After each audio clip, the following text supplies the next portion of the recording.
அல்லேலூயா. பரிசுத்தருக்கே மகிமை, மகிமை. பரிபூரணருக்கே மகிமை, மகிமை. கவனிங்க, நம்ம வேத புஸ்தகத்தில் கடைசி காலம் அப்படின்னு உள்ள வார்த்தைகளை நம்ம கவனித்து பார்த்தா அங்கே எழுதப்பட்டிருக்கும். அதே மாதிரி காலம் சமீபமாக இருக்கிறது அப்படின்னு எல்லாம் நம்ம பார்க்கும்போது இந்த கடைசி காலம்னா என்ன அப்படின்னு நம்ம தியானிச்சோம்னா பாருங்க, ஒரு மனுஷனுக்கும் கடைசி காலம்னு ஒன்று இருக்குது.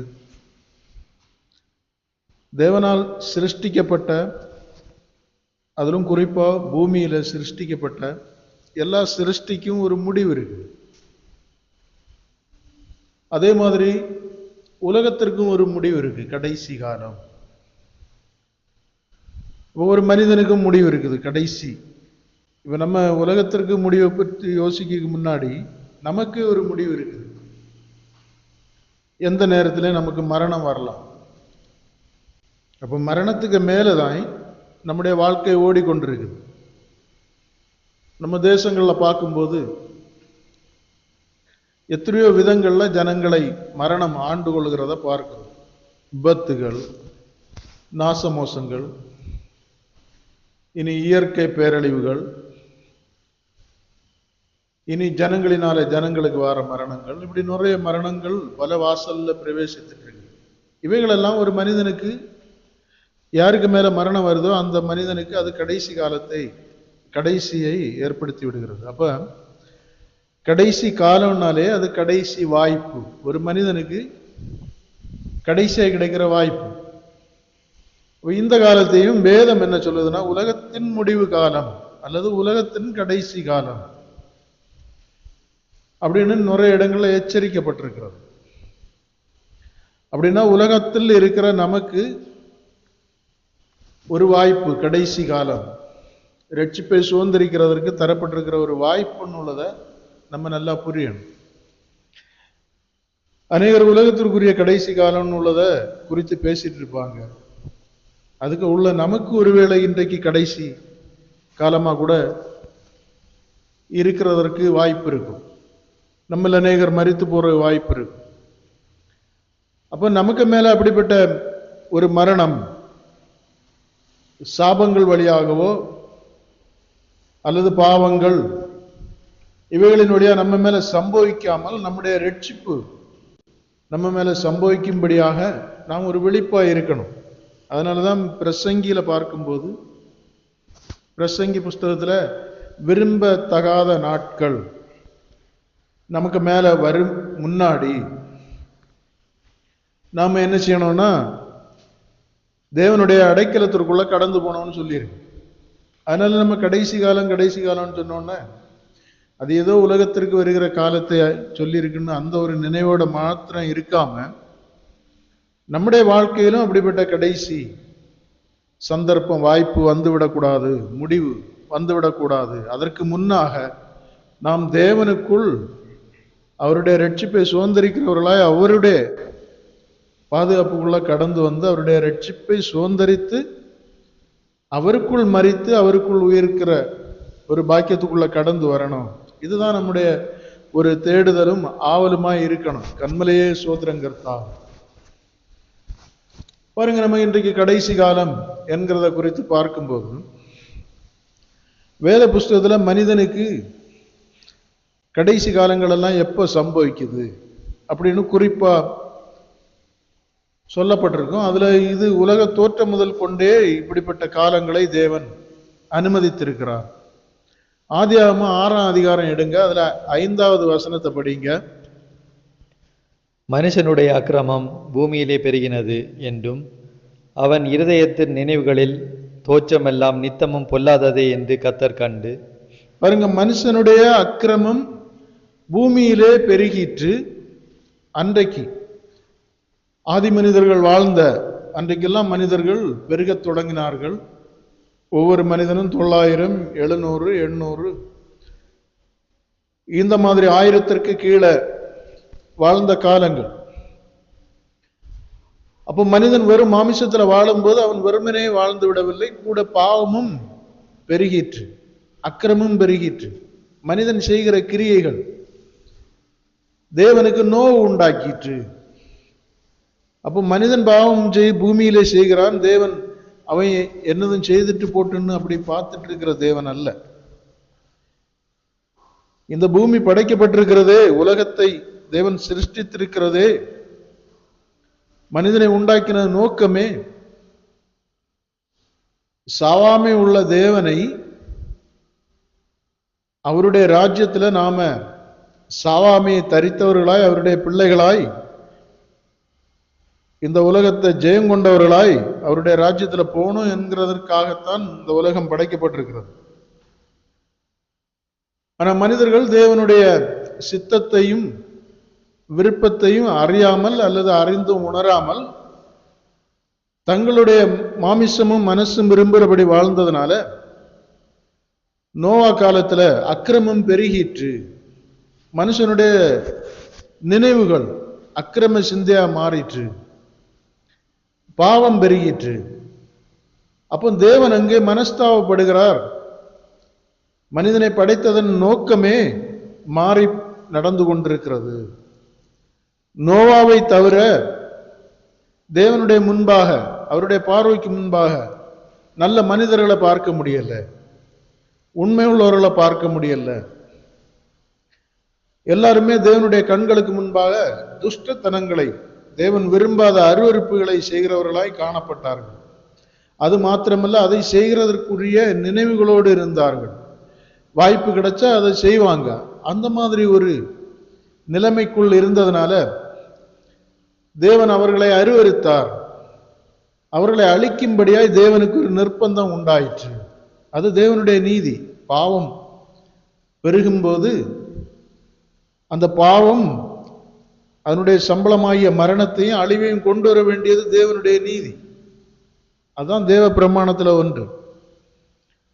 காக்கப்படுகிறது எல்லாமே பரிசுத்தமாய் இருக்கிறது, நன்மையானதும் தான் தேவனால் காக்கப்படும்.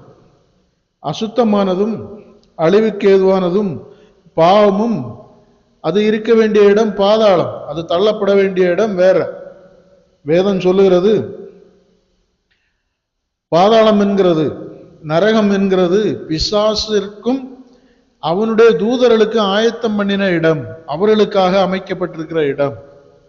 ஏன்னா அவர்கள் தேவ சமூகத்தில் சாவாமை உடையவர்களாய் இருந்தவர்கள் தேவனுடைய கட்டளைக்கு மீறினபடியினால் தேவ சமூகத்திலிருந்து தள்ளப்பட்டவர்கள், அவர்களுக்காக ஏற்படுத்தப்பட்ட இடம். அப்ப பிசாசானவன் நம்மை அங்க கொண்டு போறதற்காக ஒவ்வொருவருடைய வாழ்க்கையிலையும் பாவ சிந்தனைகள், பாவ கிரியைகளையும் மாமிசத்துக்கு ஏற்றவைகளையும் செய்யும்படி தூண்டி சிற்றின்பங்களை மனுஷனுக்கு மேல அணிய பண்ணி மனுஷனை தேவனிடத்திலிருந்து பிரித்து மரணத்தை வருஷிக்கிறான். அதனாலதான் அவனுக்கு பேரே மரணத்தின் அதிபதி, மரணத்தை உண்டாக்குகிறவன். இதை குறித்து கர்த்தரும் சொல்லுவார், அவன் மனுஷ கொலைபாதகன், அவன் திருடன், அவன் அழிக்கவும் கொல்லவுமே அன்றி வேறொன்றுக்கும் வரான். யோவான் சுவிசேஷத்துல 8ஆம் அதிகாரம் 44 வசனத்துல பார்க்கும்போது அங்க தெளிவா சொல்லப்பட்டிருக்கு. அவன் நன்மை செய்ய மாட்டான், நன்மை செய்ய அறியான். நன்மை அவனுக்குள் வாசமாய் இருப்பதில்லை, பரிசுத்தம் அவனுக்குள் வாசமாய் இருப்பதில்லை. அப்ப இந்த அதிகாரத்திலே நம்ம பார்த்தோம்னா,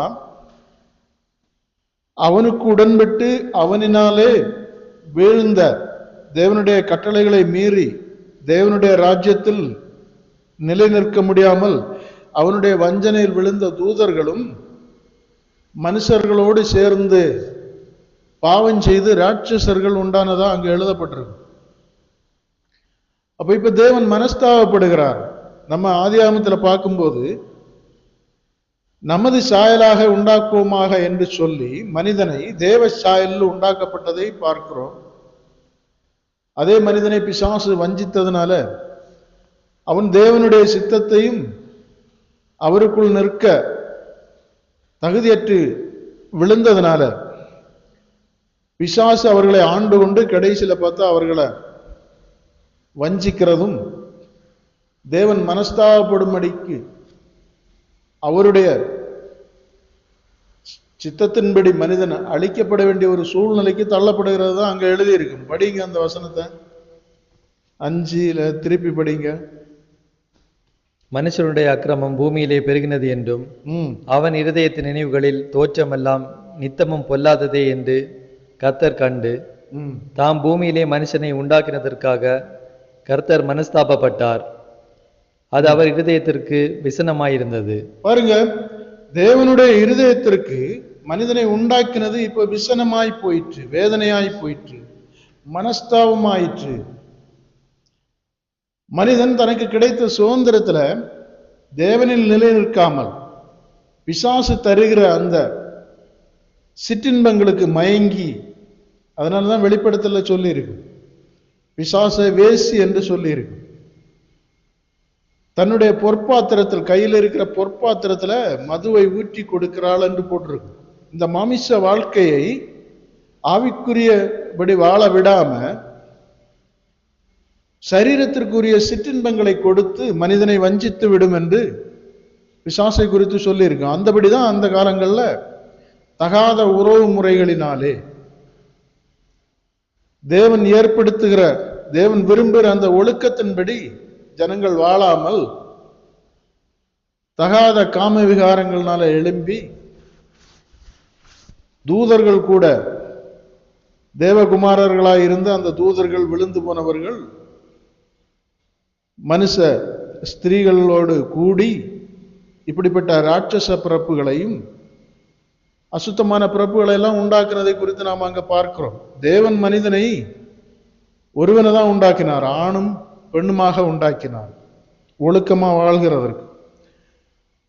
பிற்பாடு பாருங்க, மனிதனுடைய பாவத்தினாலே, ஒழுக்க குறைவுகள்னால, அக்கிரமங்களினாலே நம்ம உலகத்துல பார்த்தோம்னா எந்த ஜீவராசியும் பார்த்தா அங்க ஆண் பெண் என்று தேவன் படைத்த படைப்புல தான் இருக்கும்.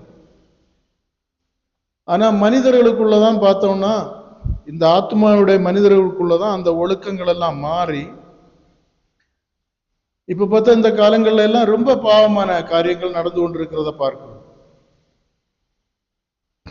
ஆணென்றும் பெண்ணென்றும் சொல்ல முடியாத ஒரு 3ஆம் பாலினம் சொல்லி அப்படி ஒரு இது, இனி ஆண் ஆணை திருமணம் செய்யும், பெண்ணு பெண்ணை, அப்படிப்பட்ட ஒரு காலங்கள் எல்லாம் இந்த காலங்கள்ல அனுமதிக்கப்பட்டு, பல இடங்கள்ல அனுமதிக்கப்பட்டு, ராஜ்யங்கள்ல அனுமதிக்கப்பட்டிருக்கிற பாவங்கள் எல்லாம் நமக்கு பார்க்கிறோம் தேசங்கள்ல. தேவன் இதையெல்லாம் விரும்புறதில்லை. ஆணோடு அவலட்சணமான காரியம், பெண் பெண்ணோடு அவலட்சணமான காரியம்.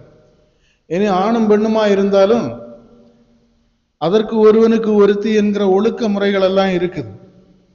அப்ப இவைகளெல்லாம் மீறி பாவங்கள் பல வழிகள்ல மனிதனுக்கு சிற்றின்பங்களை கொடுக்கிறதுனால, அந்த சிற்றின்பத்திற்கு மனிதன் அடிமையாகி தகாதவைகளை நடப்பிக்கிறதுனால, காம விகாரங்களுக்கு அடிமை ஆகிறதுனால முடிவில் பாவத்திற்கே அனுமதிக்க வேண்டிய ஒரு சூழல் வருகிறது. இன்றைக்கும் தேசத்துல பார்த்தா பாவம், கொலை குற்றங்கள் பெருகிறதுனால விருப்பத்தோட சேர்ந்து வாழலாம் அப்படின்னு உள்ள ஒரு அளவுக்கு கூட தேசம் தள்ளப்பட்டிருக்கிறது.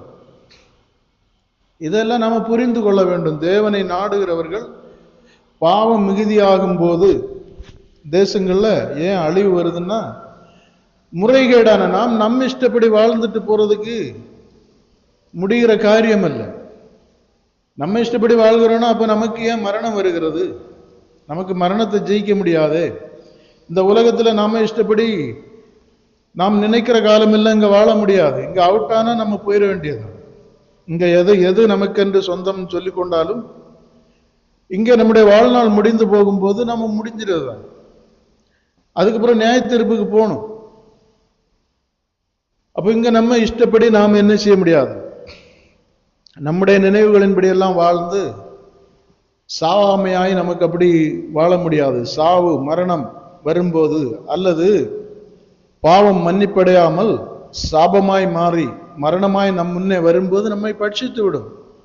அதனாலதான் நம்ம உலகத்துல பார்க்கிறோம் மரணம். எந்த வயது வித்தியாசமும் இல்லை, எந்த வயதிலும் வரலாம்.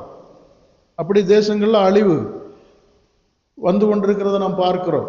அப்ப கடைசி காலம் என்று சொல்லும் போது பாவம் பெருகும் போது, ஒரு தேசத்திலே பாவம் பெருகும் போது, தேசத்திலே தேவனுக்கு விரோதமான கிரியைகள் நடந்தேறும் போது, ஒரு தனி மனிதனுக்குள்ள நடக்கும் போது, ஒரு குடும்பத்திற்குள்ள நடக்கும் போது, தேவன் விரும்பாத அல்லது தேவன் அருவருக்கிற காரியங்கள் நடக்கும் போது தேவனால் அவனுக்கு உண்டாகிற பாதுகாப்பு எடுக்கப்படுகிறது. தேவனால் உண்டாகிற பாதுகாப்பு எடுக்கப்படும் போது பிசாசு அவனை அழித்து விடுகிறான். பரிசுத்தருக்கே மகிமை. அப்ப தேவன் நம்மை பாதுகாக்கணும், நம்மை அவர் பரிசுத்தப்படுத்தணும்னா அவருடைய பிரமாணத்தின்படி நாம் வாழ கற்றுக்கொள்ள வேண்டும். இல்லைன்னா நமக்கும் ரட்சிப்பை அடையும் முன்பாக கடைசி காலம், கடைசி வாய்ப்பு நம்மை மேற்கொண்டு விடும். அதனால நம்ம ரொம்ப கவனமா இருக்கணும். பாருங்க, அங்கேயும் நோவா காலத்துல அந்த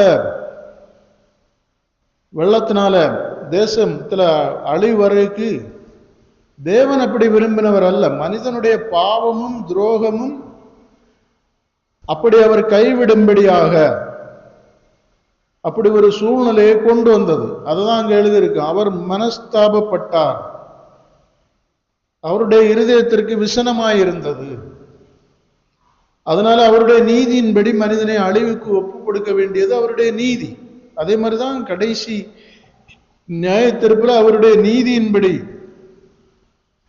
நம்மை நியாயம் தீர்த்து இரண்டாம் மரணமாகிய அக்னியும் பற்கடிப்பும் வேதனையுமான பிசாசும் அவனுடைய தூதர்களுக்கும் ஆயத்தம் பண்ணப்பட்ட இடத்துல தள்ளப்படுவோம்.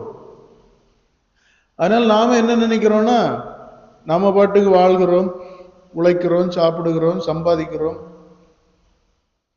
இதற்கு பின்னாடி நம்ம கூட நம்முடைய ஒவ்வொரு மாமிச வாழ்க்கையிலும் ஒவ்வொரு செயல்பாடுகள் பின்னால பாவமும் வளர்ந்து கொண்டிருக்கிறது, சிற்றின்பங்களும் நம்மை அடிமைப்படுத்தி கொண்டிருக்கிறது. நம்முடைய பார்வைக்கு நாம் வாழ்கிறது மாதிரி இருக்கும். ஆனா நம்முடைய ரட்சிப்பு ஒரு பகுதியில என்ன செய்யப்பட்டிருக்கோம்னா இழந்து போய் கொண்டே இருப்போம்.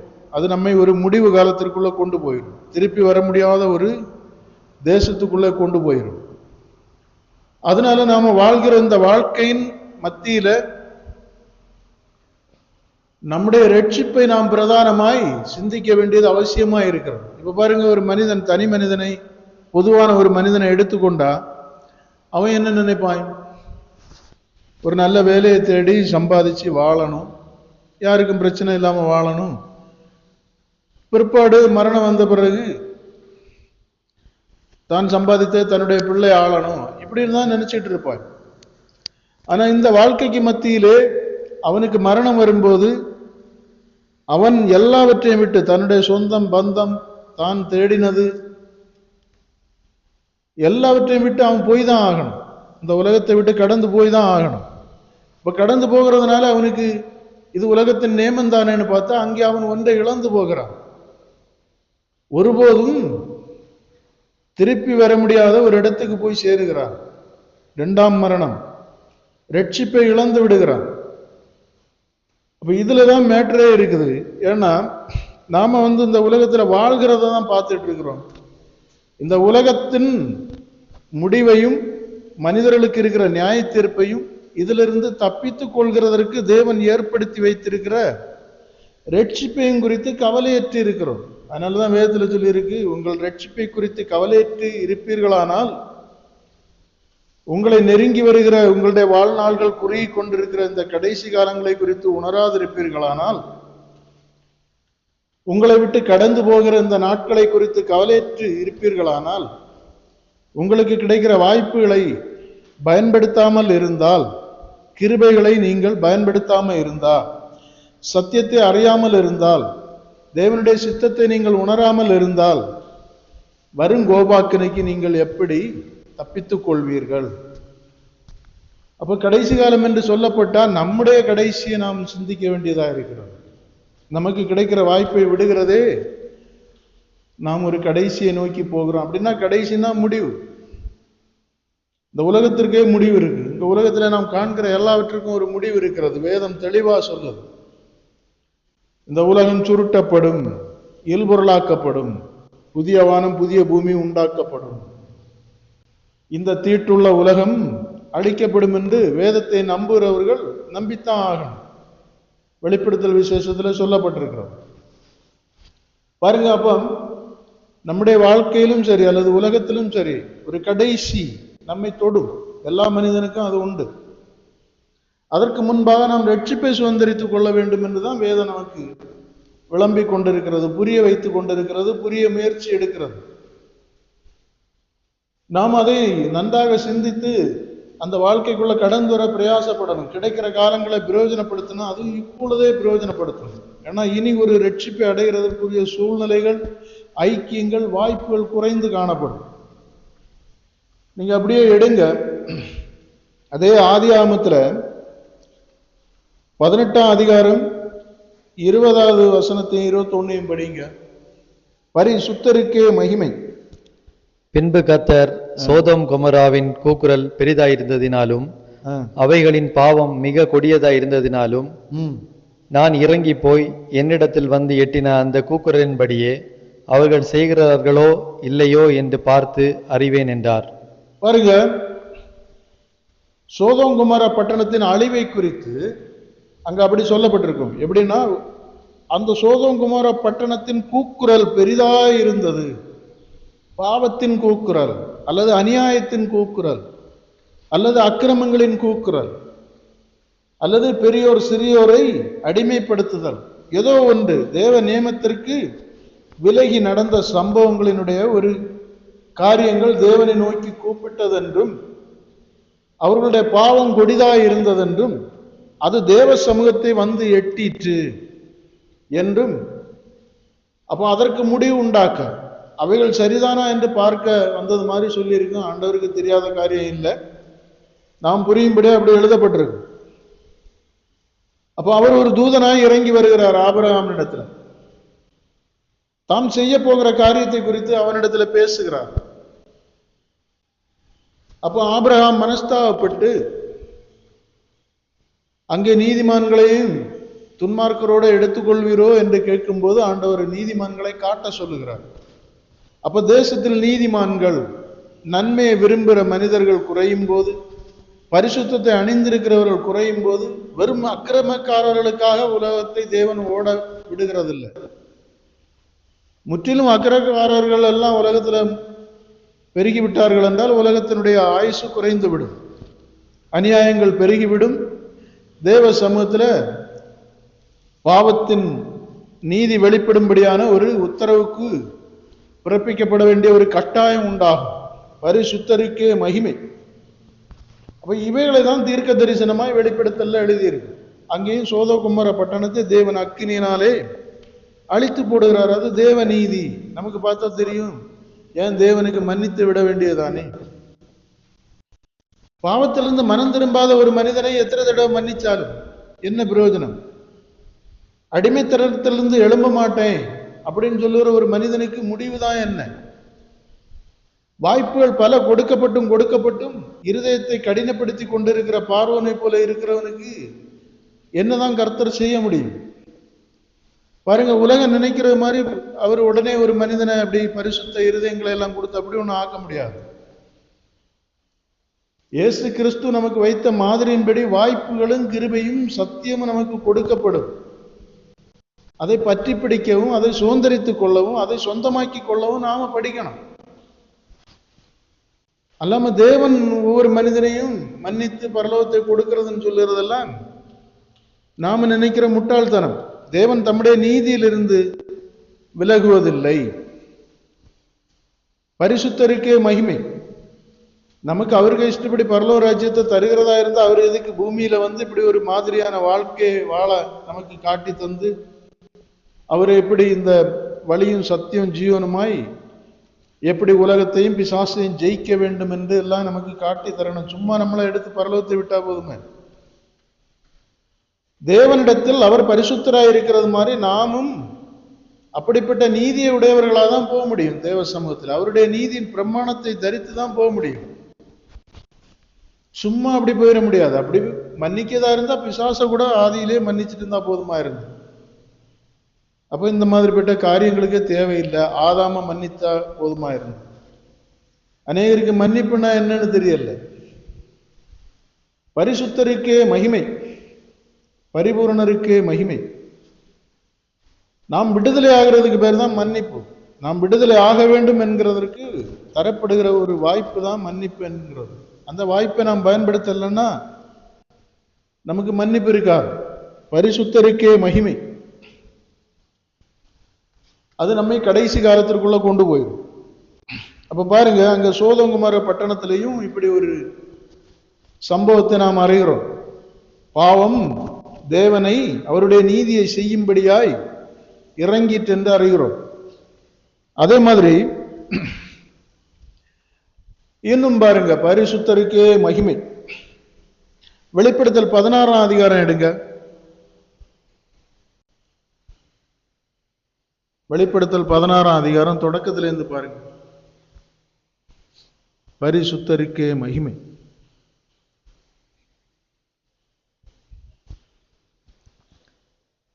அப்பொழுது தேவாலயத்திலிருந்து உண்டான ஒரு பெருஞ்சத்தம், அந்த 7 தூதருடனே நீங்கள் போய் தேவனுடைய கோப கலசங்களை பூமியின் மேல் ஊற்றுங்கள் என்று சொல்ல கேட்டேன்.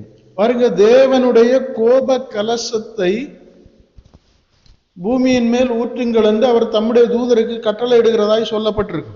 அப்படின்னா உலகம், பூமியினா மனிதர்கள் மேல செயல்படுத்துகிற காரியங்களை சொல்லப்பட்டிருக்கு. மனிதர்கள் தேவனுக்கு நோவு உண்டாக்கி, வேதனை உண்டாக்கி, அவருடைய நீதியை வெளிப்படுத்தும்படியான ஒரு செய்திக்குள்ளே கடந்து போகிறதுனால தேவன் பாவத்தை முடிவுக்கு கொண்டு வருகிறதற்குரிய கிரியைகளை செய்கிறது. தேவனுடைய கோபாக்கினை என்கிறது பாவத்திற்கு முடிவு கட்டுகிறது. அவர் சாத்தானை சபிக்கிறார்.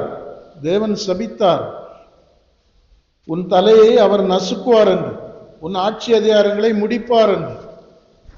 அது பிசாசுக்கு மட்டுமில்ல, அவனுடைய அவயமாய் இருந்து செயல்படுகிற எல்லா மனிதருக்கும் உண்டு. தொடர்ந்து ஒரு மனிதன் பாவத்தில் இருந்தால், அடிமைத்தனத்தில் இருந்தால் அவனுக்கு முடிவு உண்டாகும்படி, அப்படிப்பட்ட செய்கைகளுக்கு ஒரு முடிவு உண்டாகும்படி தேவன் அவன் மேல மரணத்திற்கு அதிகாரத்தை கொடுக்கிறார்.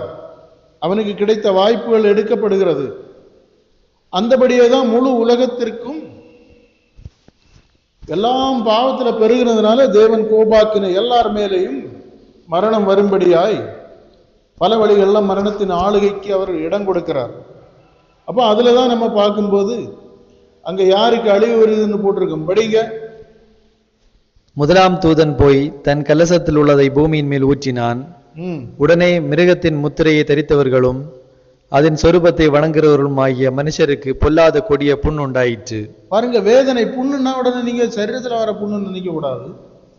மிருகத்தை அப்படின்னா உலகத்தையும், அந்த உலகத்திற்கு வஞ்சிக்கிற ஒரு ஆவியா இருக்கிற அந்த வேசி என்று சொல்லப்பட்டிருக்கு. மிருகத்தின் மேல் இருக்கிற இரத்தாம்பரம் தரித்த வேசி என்று பிசாசை சொல்லியிருக்கு. அதனுடைய சிற்றின்பங்களை குடித்த ஆட்களை தான், அல்லது அதனுடைய ஆளுகைக்குள்ள இருக்கிறவர்களை முத்திரையை தரித்தவர்கள் என்று வேதம் சொல்லுகிறது. அவர்களுக்கு வேதனை உண்டாகும்படி அந்த கோப கலசம் ஊற்றப்பட்டது என்று சொல்லப்பட்டிருக்கு. அப்போ தேவனுடைய கோபாக்கினை தேவனுக்கு கீழ்ப்படியாதவர்களுக்கு நோவை கொண்டு வருகிறது, வேதனை கொண்டு வருகிறது. அவருக்கு கீழ்ப்படுகிறவர்கள் எல்லா நிலைமையிலும் மன ரம்யமாய் இருக்க அவர்களுக்குள் தேவனுடைய ஆவி இருக்கிறபடினாலே அவர்கள் அப்படி இருப்பார்கள். அவர்கள் சாவை கண்டு பயப்படுகிறவர்கள் அல்ல. ஒரு ஸ்தேவானை கவனித்து பாருங்கள், அவருடைய சீசர்களை கவனித்து பாருங்கள். அவர்கள் சாவு என்கிறது தேவனிடத்தில் சேருகிற துவக்கமாயிருக்கிறது. ஸ்தேவான் மரித்து தேவனிடத்தில் போய் சேர்ந்தார். அவர்களுக்கு அது ஒரு பெரிய சந்தோஷத்தை கொண்டு வருகிறது. தேவனுக்கு புறம்பாக மரிக்கிறவர்களுக்கு அது ஈடு செய்ய முடியாத இழப்பு, வேதனைக்குள் போகிற காரியம். அப்ப இங்க அந்த மிருகத்தின் முத்திரை அப்படின்னா உலகத்திற்கு ஏற்றபடி தேவ நேமத்திற்கு அந்த பக்கமாய் வாழ்ந்தவர்கள், அதை அனுசரியாமல் வாழ்ந்தவர்களுக்கெல்லாம் வேதனை நோவு உண்டாகும் என்று சொல்லப்பட்டிருக்கு. வேதம் சொல்லுகிறது, பாவம் செய்த ஆத்துமா சாகும். அந்த ஆத்துமாவுக்கு அழிவு வருகிற காலங்கள், அதுதான் அங்க சொல்லப்பட்டிருக்கும். கொடிய வேதனை உண்டாயிற்று. அப்ப இது ஒரு காலம் அல்ல, இது ஒரு தனிப்பட்ட மனிதனுடைய வாழ்க்கையில அவனுடைய பாவம் பெருகும் போது தேவனுடைய கிருபையை ஒரு மனிதன் உதாசீனப்படுத்தும் போது, அடிக்கடி தன் பிடரியை கடினப்படுத்துகிற மனுஷன் சகாயமின்றி சடுதியிலே நாசமடைகிறான். தன் மீது விழுகிற மழை நீரை, கிருபையை குடித்து கொண்டு அதற்கேற்ற பயிரை, கிரியை முளைப்பிக்காத நிலம் சபிக்கப்பட்டிருக்கும் என்று சொல்லப்பட்டிருக்கு. தன் பாவத்தை மறைக்கிறவன் வாழ்வடைய மாட்டான். தன் அக்கிரமங்களை மறைக்கிறவன் அல்லது தொடர்ந்து செய்து கொண்டிருக்கிறவன், அடிமையாயிருக்கிறவன் எல்லாம் வாழ்வடைய மாட்டான் என்று சொல்லப்பட்டிருக்கு. பரிசுத்தருக்கே மகிமை. அப்ப நாம் இங்கே வாழ்கிறது என்கிறது ஒரு மாயை. இந்த வாழ்க்கை என்கிறது ரட்சிப்புக்கு ஏதுவாக நாம் இதை பயன்படுத்தினால்தான் அது அர்த்தமுள்ள வாழ்க்கையாய் மாறும். மற்றபடி நாம் இந்த உலகத்துல மாமிசப்படி வாழ்கிறதற்கு நாம் பயன்படுத்துகிறது எல்லாமே பிரசங்கி 12ஆம் அதிகாரத்துல சொல்லப்பட்ட மாதிரி இருக்கு. அதுல சொல்லப்பட்டிருக்கும் எல்லாம் மாயை. இந்த உலகமே மாயை. மாயை என்றால் இந்த உலகத்திற்கு முடிவு உண்டு. இந்த வாழ்விற்கு ஒரு முடிவு உண்டு. பாவ வாழ்விற்கு ஒரு முடிவு உண்டு. பாவ வாழ்விற்கு ஒரு தீர்ப்பு உண்டு. பாவ வாழ்வின் முடிவு பாதாளத்துல போய் சேரும். அங்கே அழியாத அழிவு, வேதனைக்கும் முடிவில்லை. அப்படிப்பட்டதுக்குள்ள போய் சேரும்னு சொல்லி இருக்கும். பரிசுத்தருக்கே மகிமை. அப்ப தேவனுக்கு கீழ்ப்படிந்து நாம் இந்த மாமிச வாழ்க்கையில தேவனுக்கு கீழ்ப்படிந்து இந்த வாழ்விலே ஆவிக்குரிய ஒரு வாழ்வு தேவனோடு வாழ்ந்தோமானால் நாம் சாவாமே தரித்து தேவனுடைய பிள்ளைகளாய் மாறுகிறதற்கு நமக்கு வாய்ப்பு தரப்பட்டிருக்கிறது. இதுதான் நாம் புரியணும். அப்ப நமக்கு மேல கடைசி காலம் அல்லது கடைசி வாய்ப்பு அல்லது காலங்கள் நம்மை விட்டு கடந்து போகாதபடிக்கு நாம் இந்த காலங்களை பிரயோஜனப்படுத்துகிற நபர்களாய் இருக்கணும். பரிசுத்தருக்கே மகிமை. நீங்க எடுங்க 2 தீமோத்தேயு 3ஆம் அதிகாரம். மேலும் கடைசி நாட்களில் கொடிய காலங்கள் வரும் என்று அறிவாயாக. பாருங்க, கடைசி நாட்களில் கொடிய காலம் வரும் என்று அறிவாயாக. அப்ப இந்த கடைசி காலம் எப்படி உருவாகிறதுனா, பாவம் பெருகும்போது கடைசி காலம் வருகிறது. இப்ப நீங்க யோசித்து பாருங்க, நோவா காலத்துல மனிதர்கள் பாவம் செய்யாமலும் அக்கிரமம் செய்யாமலும் நேர்த்தியாய் தேவன் நியமித்தபடி வாழ்ந்திருந்தா அங்க அவர்களுக்கு அழிவு வருமா? வராது. சோதோம் கொமோரா பட்டணத்தார் உண்மையாய் வாழ்ந்திருந்தா அங்க அப்படிப்பட்ட அழிவு வருமா? வராது.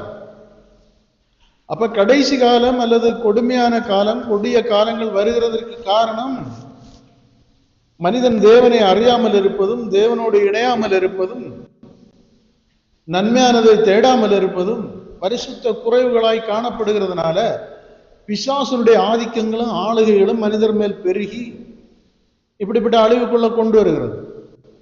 அப்ப அதை தான் அங்க அவர் சொல்லுகிறார். கடைசி காலங்கள்ல எப்படிப்பட்ட கொடிய காலம் வரும் என்றால் அது வருகிறதுக்கு காரணம் என்னன்னா, மனுஷர்கள் தற்பிரியராய். படிங்கத. எப்படி எனில் மனுஷர்கள் தற்பிரியராயும் பணப்பிரியராயும் வீம்புக்காரராயும். பாருங்க, மனுஷர்கள் தற்பிரியராய், தனக்கு பிரியப்படுகிறதை செய்து செய்து பழகிறவர். எப்பவும் அவர்களுக்கு என்ன செய்யணும்? மாம்சத்துல சந்தோஷமா இருக்கணும். ஒரு சர்ச்சுக்கு போனா கூட அங்க தங்களை வருத்துகிறதற்கு அவர்களுக்கு பெரிய கஷ்டம். அங்கேயும் அவர்களுக்கு சரியான வசதிகள் எல்லாம் செய்து கொடுக்கணும். அப்படி எதிர்பார்க்கிறார்கள். தனக்கு பிரியமானதை செய்ய பழகிக் கொள்கிறார்கள். இங்கே கர்த்தரோ நமக்கு கற்பித்திருக்கிறார், ஜீவனுக்கு போகிற வாசல் இடுக்கமும் வழி நெருக்கமுமாய் இருக்கிறது.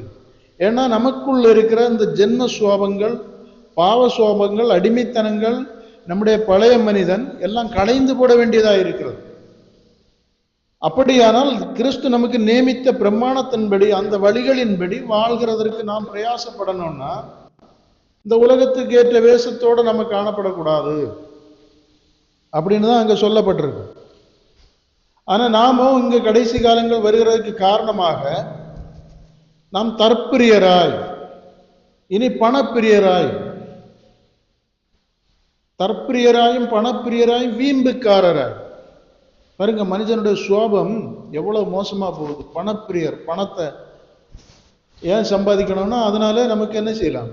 பணம் சகல வாய்ப்புகளுக்கும் உதவியா இருக்கும். சகல சிற்றின்பங்களை வாங்கி கொள்ளலாம், சுகபோக வாழ்வை பெற்றுக்கொள்ளலாம். அதற்கெல்லாம் பணம் உதவியா இருக்கிறது. அப்போ அதற்கு மேல பிரியமாயிருத்தல், அதை அடைகிறதற்கு, அதை சம்பாதிக்கிறதற்கு ஆர்வமாய் இருக்கிறது. அதனால தேவன் மேல உள்ள ஆர்வம், அவர் நியமித்து வைத்த ரட்சிப்பு, அந்த வழிகள் மனிதனிடத்திலிருந்து எடுபட்டு போகிறது. அந்த சிந்தனை உணர்வுகள் மனிதனிடத்துல குன்றி போய் விடுகிறது. இன்றைக்கும் உலகத்துல பாருங்க, போதும் என்கிற மனம் அநேகரிடத்துல இல்லாதபடினால்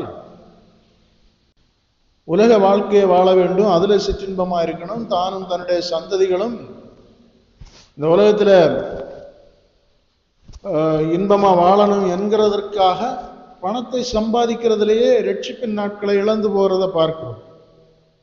இனி வீம்புக்காரர்கள் இப்படிப்பட்டவைகளில் செயல்படுகிறதுனால அவர்களுடைய சுவாபங்கள் எதுக்கு எடுத்தாலும்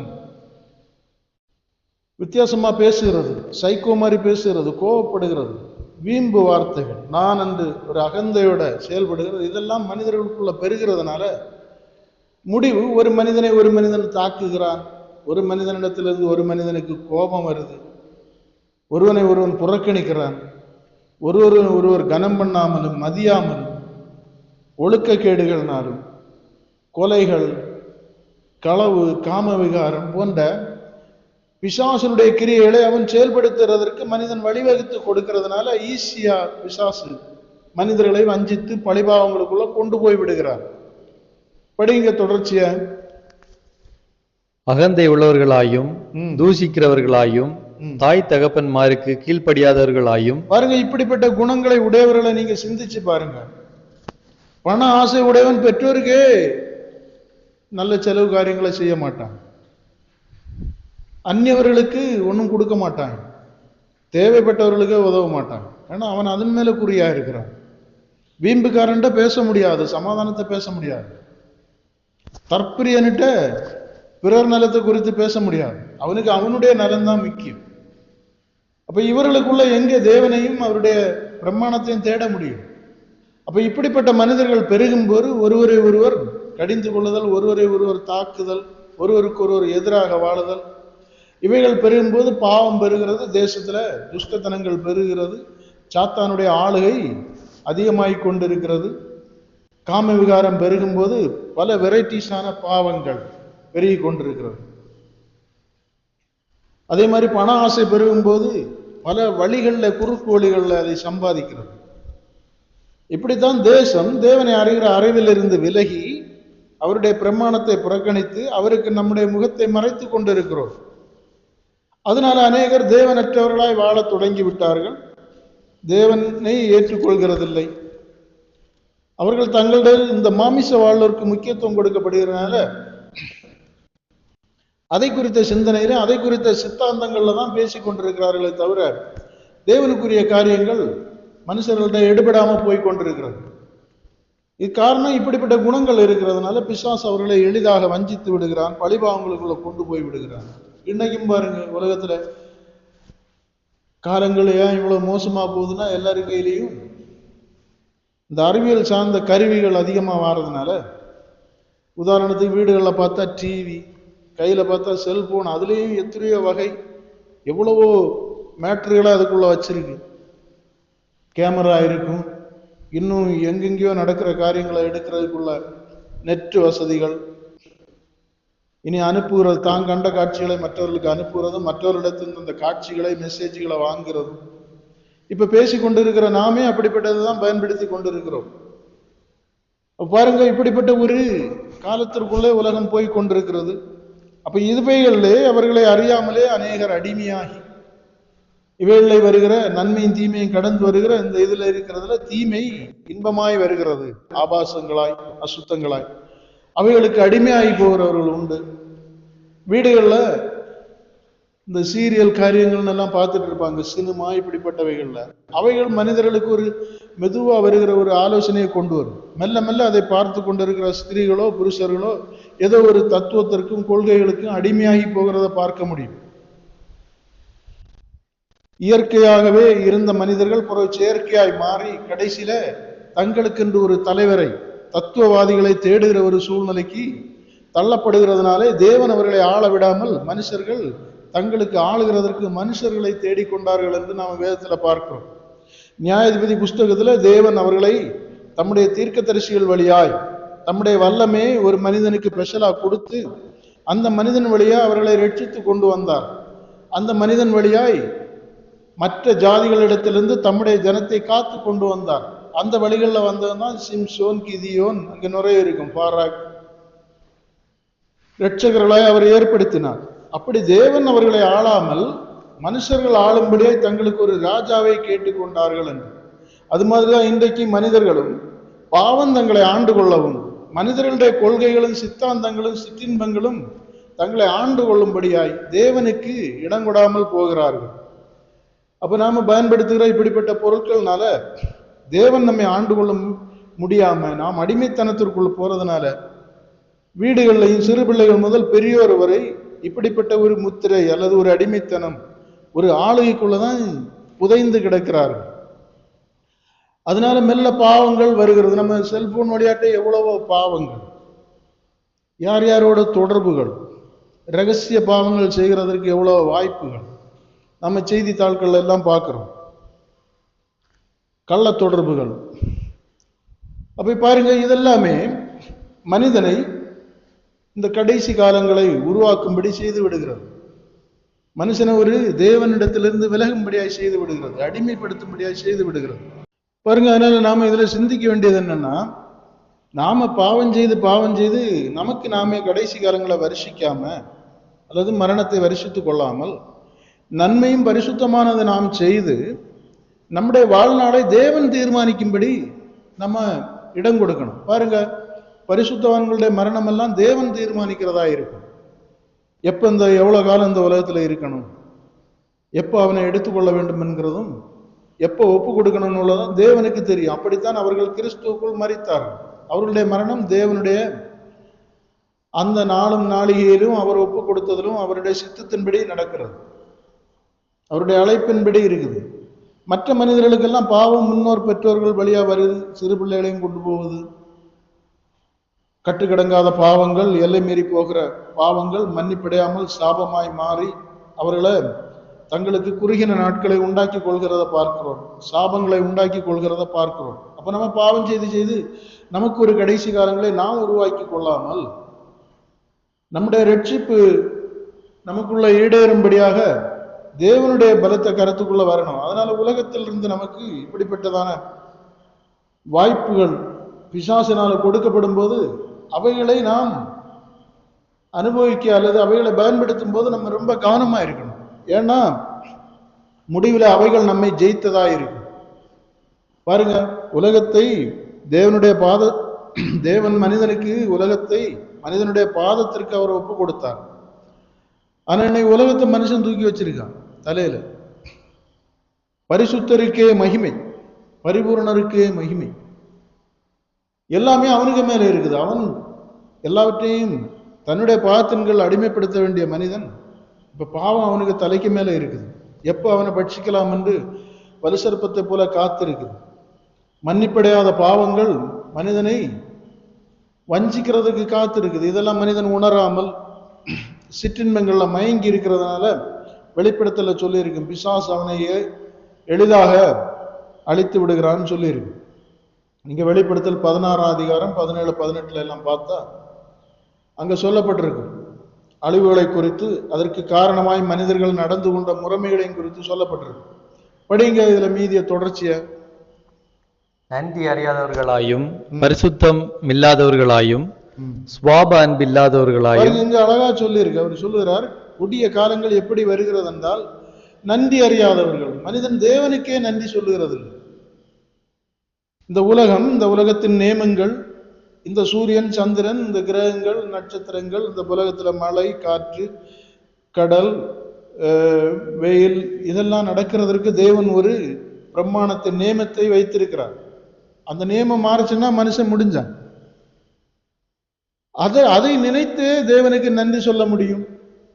இந்த உலகத்துல நாம் மரணத்தின் மேல் இருக்கும்போது இதிலேயே நமக்கு ஒரு ரட்சிப்பை தேவன் அருளி செய்திருக்கிறார். இவ்வளவு மகத்துவமான மகிமையுள்ள தேவன் அவருடைய சிங்காசனத்தை விட்டு இறங்கி மனிதனாய் கடந்து வந்து மனிதனோடு வாழ்ந்து இவ்வளவு பெரிதான அன்பை வெளிப்படுத்தி இருந்தும் அதை உணர முடியாத ஒரு அடிமைகளாய் நாம் இருக்கிறத நாம் உணரணும்.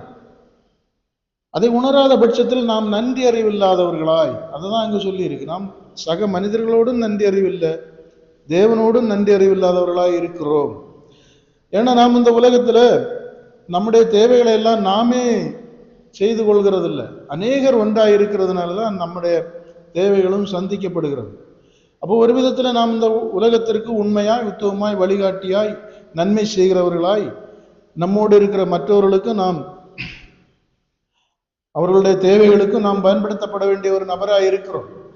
ஆனா நாம் அப்படிப்பட்டவர்களாய் இல்லை என்று வேதம் சொல்லுகிறது. அதனாலதான் இந்த நெருக்கடியான காலங்கள், தேவனுடைய கிருபை இழந்து போகிற காலங்கள், வரவேண்டியதனுடைய அவசியம் வந்து விடுகிறது. பிசாசனுடைய ஆளுகை பெருகி விடுகிறது. அதுதான் அங்க சொல்லியிருக்கு, நன்றி அறியாதவர்கள். படிங்க. நன்றி அறியாதவர்களாயும் பரிசுத்தம் இல்லாதவர்களாயும் சுவாப அன்பு இல்லாதவர்களாயும் இணங்காதவர்களாயும். பாருங்க, பரிசுத்தம் இல்லாதவர்களாய். பரிசுத்தத்தை எங்க போய் தேடுது? ஊழியக்காரனை கண்டாலே பயமா இருக்கிறது. ஒரு ஊழியக்காரனோட தனித்து தங்க முடியாது. ஏன்னா பயம், அவனுக்குள்ள எங்க மிருகம் ஒளிந்திருக்குன்னு தெரியாது. பண ஆசை உடையவனோட இருக்க முடியாது. அப்ப பரிசுத்தம் என்கிறது ஊழியக்காரனா இருக்கட்டும், விசுவாசியா இருக்கட்டும், யாரா இருக்கட்டும், பரிசுத்தருக்கே மகிமை. இன்றைக்கு அது ஒரு குறைவாய் இருக்கிறது. ஒரு மனிதனை கண்டு ஒரு மனிதன் பயப்பட வேண்டிய ஒரு சூழல்ல தான் இருக்குது. சிலர் கைகள்ல தனித்து கிடைச்சா முடிஞ்சு கதை. அந்த மாதிரிதான் இருக்கிறது மறைவான பாவங்கள்.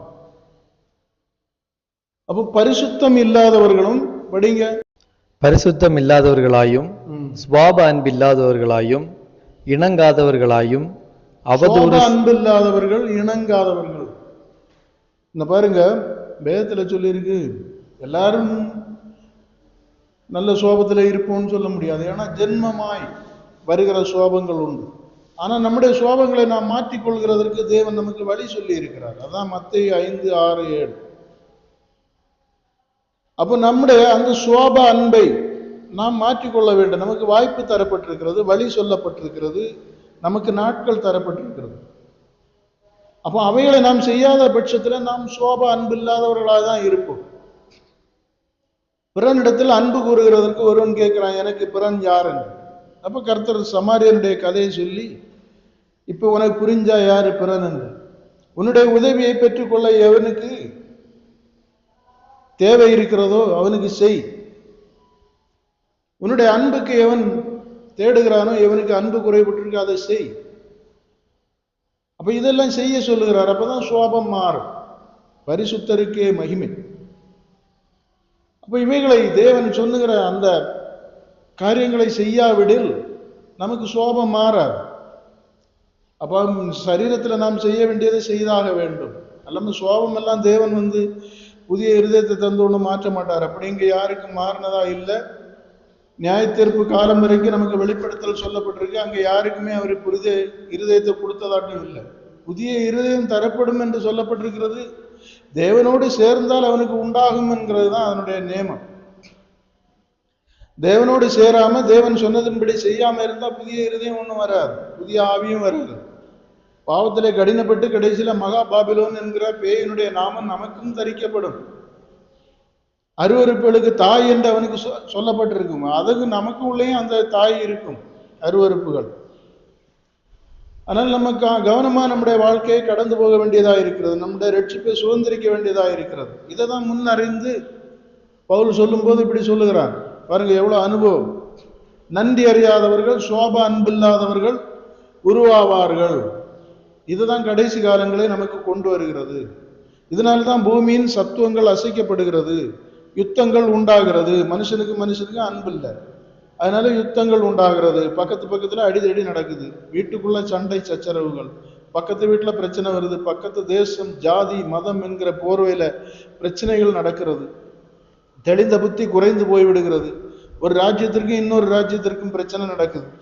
இதெல்லாம் என்னன்னா சோபா அன்பில்லை, பரிசுத்தம் இல்லை, தெளிந்த புத்தி இல்லை.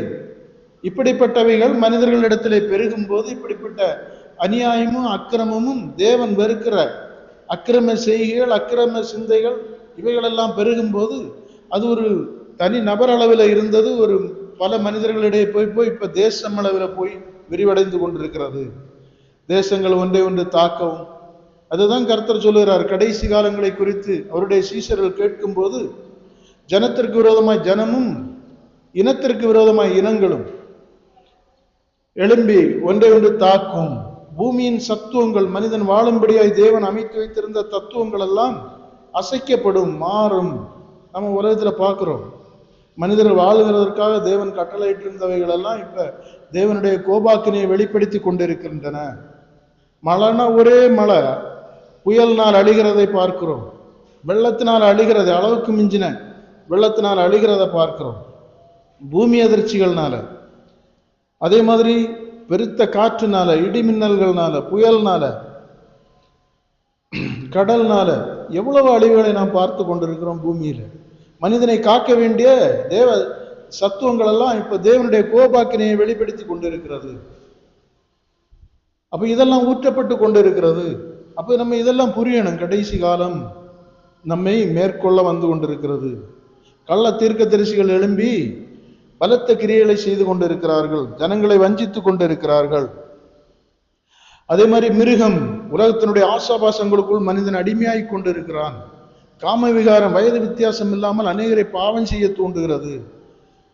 காம கண்கள், பாவத்தை விட்டு ஓயாத கண்கள் என்று சொல்லப்பட்டிருக்கு. அவனுடைய இருதயத்தின் நினைவுகளே பாவத்திலே ஊறி போய்க்கிறத பார்க்கிறோம். அநேகருடைய மனக்கண்கள் தேவனை நோக்கி பார்க்கிறதற்கு வாய்ப்பு இல்லாமல் இருக்கிறது. இருதயத்தில் நிறைந்திருக்கிறதா, இருதய கண்கள் எல்லாமே பாவத்திலே நிறைந்திருக்கிறது, சிற்றின்பங்கள்ல நிறைந்திருக்கிறது. வயதானாலும் நம்ம எவ்வளவோ செய்திகள்ல பார்க்கிறோம், பாவத்துல பிடிபடுகிறதை பார்க்கிறோம்.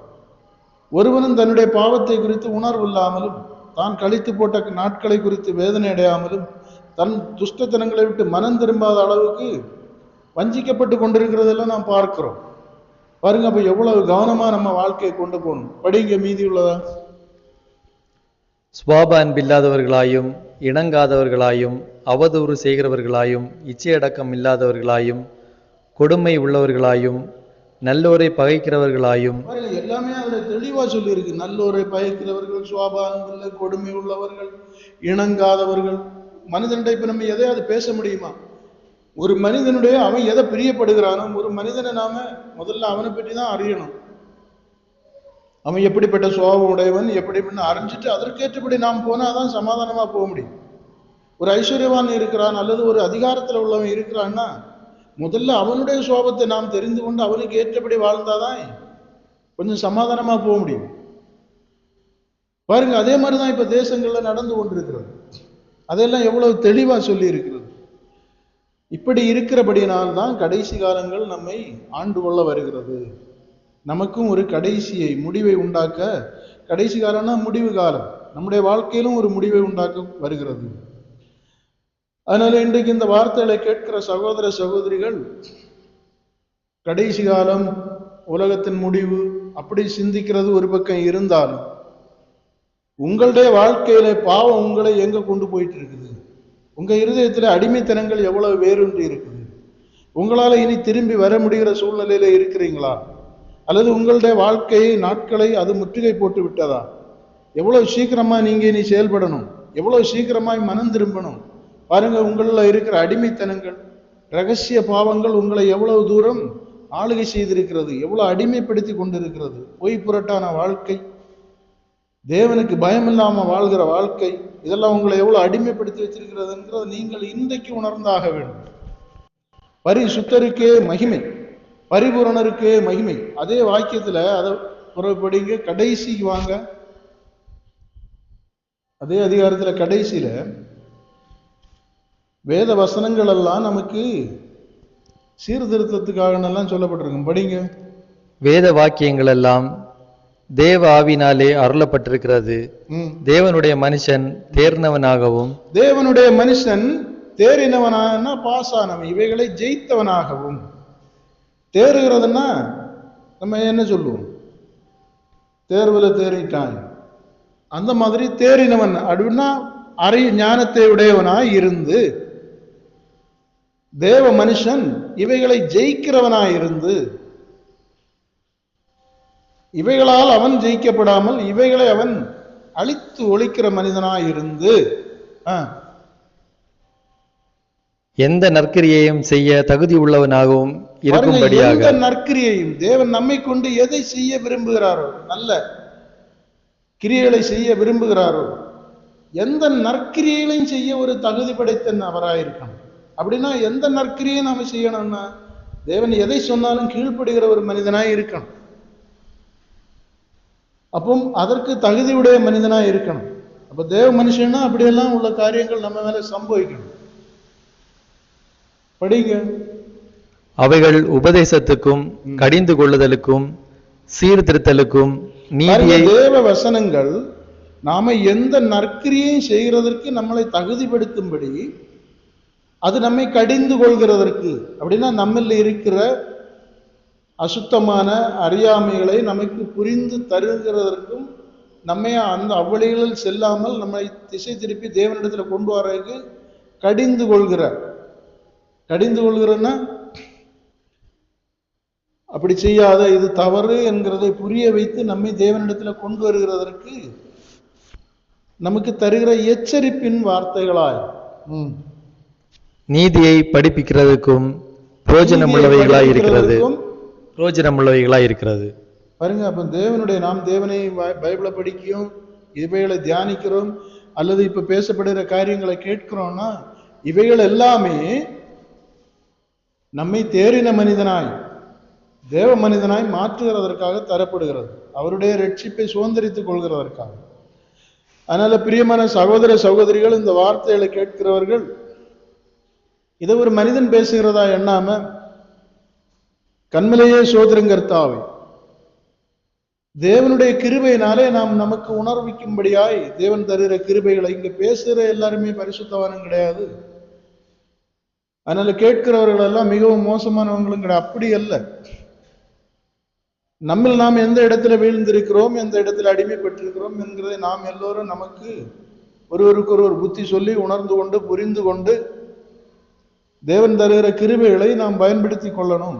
அப்படி என்றால் நம்ம மேல இந்த உலகத்திலிருந்து வருகிற கடைசி முடிவு என்கிறது உண்டாகாமல் பரத்திலிருந்து வருகிற ஆளுகையின்படி நாம் தேவனுடைய சித்தத்தின்படி, பவுலெல்லாம் சொல்லும் போது இப்படி சொல்லுவான், நான் தேகத்தை விட்டு பிரிய வேண்டிய காலம், என்னை தேவன் அழைக்கிற காலத்தை அறிந்திருக்கிறேன், அவர் என்னை அழைக்கிறார் என்று சொல்லுவான். அப்படிப்பட்டதான தேவனிடத்திலிருந்து வருகிற அழைப்புக்குள்ளே நாம் கடந்து போகும்படியாய், அது உலகத்தில இருந்தாலும் சரி, உலகத்தை விட்டு போகிறதா இருந்தாலும் எல்லாமே தேவனுடைய ஆளுகையின்படி நம்ம மேல நடக்கத்தக்கதாக நாம் இந்த காலத்தை பிரயோஜனப்படுத்துவோம். அதனால எப்போதுமே வேத புஸ்தகத்துல படிக்கும்போது காலம் சமீபமாயிருக்கிறது, பரலோக ராஜ்யம் சமீபத்திருக்கிறது என்று நீங்க படிக்கும்போது, பரலோக ராஜ்யம் எவ்வளவு சமீபத்திருக்கிறதோ அதே மாதிரி நரகமும் சமீபத்திருக்கிறது, காலம் கடைசியா இருக்கிறதுங்கிற மாதிரி நமக்கு மரணமும் சமீபமா இருக்குது. எல்லாம் புரிந்து நாம் ஒரு மரணத்தின் வாழ்க்கைக்குள்ளே இருந்து ஜீவனை தேடுகிற நபராயிருந்து, மரணம் நம்மை விழுங்கும் முன்பாக மரணத்தை நாம் ஜெயிக்கிற பிள்ளைகளாய், மரணமே உன் கூறுங்க என்று கர்த்தர் கேட்டது மாதிரி ஜெயிக்கிற பிள்ளைகளாய் வாழ காலங்களை பிரயோஜனப்படுத்துவோம். கர்த்தர் தாமே உங்களோடு இருந்து உங்களை சகலவித ஞானத்தோடும் நற்கீர்த்தியிலும் நல்ல புத்தியிலும் நல்ல ஆளுகையிலும் உங்களை கொண்டு வருவாராக. காத்துக்கொள்ளுங்க, பரிசுத்தப்படுத்துங்க. மாம்சத்தில் கலவாத இயேசு ரட்சகர் நாமத்தில் ஜெபம் கேளுங்க நித்திய பிதாவே. ஆமேன், ஆமேன், ஆமேன். அப்பா சோதர்.